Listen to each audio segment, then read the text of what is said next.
pour un peu déniaiser les gens qui croient que les idées, enfin qu'il y a une gauche, une droite, des communistes et des capitalistes et que c'est aussi simple que ça. C'est vrai qu'il y a un premier niveau de lecture et quand on s'approche, c'est comme le monde physique, hein, il y a ou même le monde médical, il y a le niveau cellulaire, enfin je sais pas quoi, les microbes, et après il y a en plus on s'approche dans enfin il y a des niveaux, je sais pas comment on dit là, vers l'infiniment petit ou l'infiniment grand, des niveaux. Bon, d'un seul coup on découvre un autre univers caché derrière cet univers, etc., etc. En politique c'est un peu comme ça, c'est-à-dire que de loin il y a des communistes qui luttent contre des capitalistes, puis quand on s'approche, on se rend compte que les communistes sont financés par certains capitalistes, et là on essaie de comprendre pourquoi, et quand on cherche à comprendre pourquoi, on comprend, oui, détruire le dernier empire chrétien qui existait, qui était les Romanov, créer un marché, il y avait aussi des raisons de la Première Guerre mondiale, le deuxième front, les Allemands avaient les Russes sur la gueule et les Français, il fallait que le front russe s'arrête, et ils finançaient Lénine pour qu'il arrête la guerre, il avait une raison de l'arrêter puisque le peuple russe souffrait, etc. Enfin, ça c'est ce qu'on appelle la complexité du réel, et effectivement un des travails de R, c'est effectivement de sortir du catéchisme de base, qui est celui qu'on apprend que ce soit au PC ou chez les libéraux. Il y a le catéchisme pour les libéraux, le catéchisme pour les communistes, c'est toujours dans le but de manipuler les foules. Et ça fait partie du travail de R d'aller plus loin, mais là c'est pas le sujet de la discussion maintenant, mais c'est que si toi tu veux préparer une conférence intelligente sur les dessous de la révolution bolchevique, on connaît, il y a des gens ici qui connaissent ces dessous-là, mais il y a des gens qui les connaissent pas, notamment des gentils garçons qui pensent que le communiste, il suffit de lire des textes de Marx et puis des textes de Lénine et puis que tout est dit. C'est beaucoup plus compliqué que ça, effectivement, de découvrir que Lénine était un agent allemand, etc. Il avait peut-être même raison de l'être d'ailleurs, parce qu'on s'appuie sur des forces, etc. Mais qu'effectivement, les banquiers de Wall Street finançaient la révolution bolchevique, que ça va même beaucoup plus loin, puisqu'il y a encore les gens qui ont monté Bretton Woods, le FMI et la Banque mondiale ont été condamnés comme agents soviétiques aux États-Unis, il faut le savoir. C'est-à-dire qu'ils étaient les bras droits du président Roosevelt puis Eisenhower, et ils se retrouvent condamnés pour espionnage pour les Russes. C'est-à-dire qu'à un moment donné, il y a des collusions totales entre l'URSS et l'Amérique sur certains montages mondialistes qui sont encore présents aujourd'hui. Ça, on s'éloigne du sujet, mais ça fait partie des... si ER peut produire comment dirais-je, de l'analyse historique là-dessus et amener des documents, c'est très utile. Moi, je connais bien ces sujets-là, mais si toi, tu veux un jour préparer une conférence là-dessus, libre à toi. Oui, non, mais ça, c'est un peu... c'est un Himalaya de la philosophie, le marxisme, donc on ne va pas en parler maintenant. Mais le marxisme, déjà, il faut lire le Capital pour savoir ce que c'est que le marxisme.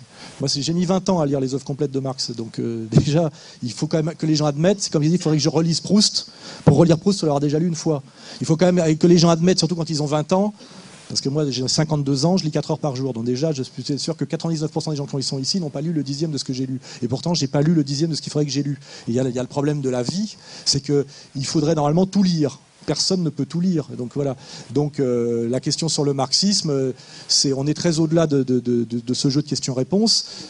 Marx a critiqué le libéralisme comme processus de destruction du monde qu'est le vôtre. Donc déjà, rien que pour ça, vous devez vous y intéresser, parce que celui qui a le mieux analysé et étudié la destruction du monde pré-bourgeois, qui est le monde de la monarchie théocratique, c'est Marx. Et c'est parce que vous ne l'avez jamais lu. Marx a des textes entiers où il dit comment la bourgeoisie a plongé dans les eaux glacées du calcul matériel et sordide la beauté du monde catholique précédent, etc.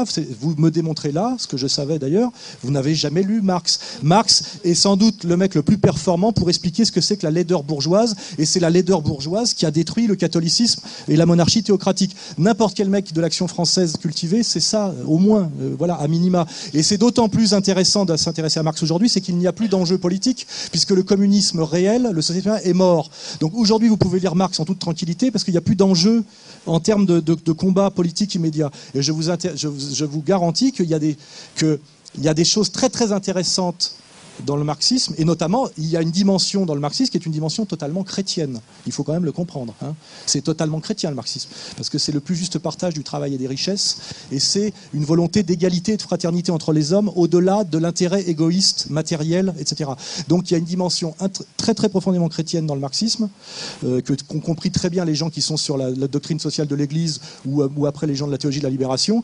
Et donc il y a deux raisons de s'intéresser à Marx. C'est une critique très très performante du libéralisme bourgeois, qui est le monde qui a détruit le vôtre, et deuxièmement, l'espoir d'un monde de réconciliation fraternelle généreux basé sur le don et la fraternité collective, qui est totalement chrétien dans son espoir. Après, tout le reste, on peut le critiquer ensemble, c'est ce qui s'est passé historiquement, mais ça, c'est un vrai sujet. On va arrêter là cette discussion, parce que on déborde, mais c'est un vrai sujet intéressant à ER, c'est que s'il y a des cathos tradis, des gens qui ont lu Marx comme moi, etc., on peut, à un moment donné, échapper au piège de l'ennemi qui a été de nous monter les uns contre les autres pour dire finalement, moi j'aime Marx pour les mêmes raisons que vous aimez Jésus-Christ. Voilà. Et ça, vous ne le savez pas, mais en fait, c'est démontrable assez facilement. Parce qu'il y a derrière le même projet de fraternité humaine basé sur le don et la générosité, et ça s'oppose au même monde sordide de l'intérêt égoïste, matériel et marchand, qui est notre ennemi à tous. Et ce monde-là a été critiqué par Jésus-Christ et par Karl Marx, même s'il n'y a pas que ça dans Karl Marx et pas que ça dans Jésus-Christ d'ailleurs. Voilà. Bon, je veux arrêter là la discussion, mais c'est effectivement un jour